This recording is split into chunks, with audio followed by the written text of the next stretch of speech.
Hello, আমি কেয়া।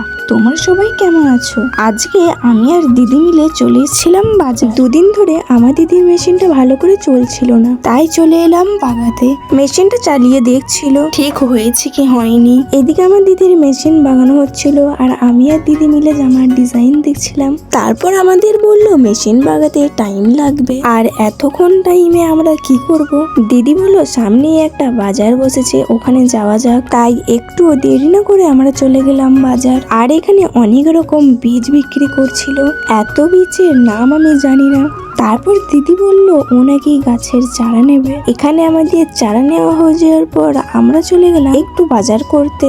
আমার তো বাজার করতে বেশ ভালো লাগে। এইদিকে আমরা অনেক বাজার করে নিয়েছিলাম, ভিডিওতে আমি অত ক্লিপ নিতে পারিনি। বাজার থেকে বেরিয়ে এসে দেখি আমাদের মেশিনটাও বাগানো কমপ্লিট হয়ে গিয়েছিল, তাই আমরা চলে যাচ্ছিলাম বাড়ি। এইদিকে দোকানে অনেক মালা বিক্রি করছে, কারণ কিছুদিন পরই কালী পুজো, আর আমাদের এখানে কালী পুজো অনেক বড় করে হয়। আজকের ভিডিওটা আমি এখানেই শেষ করলাম। টাটা।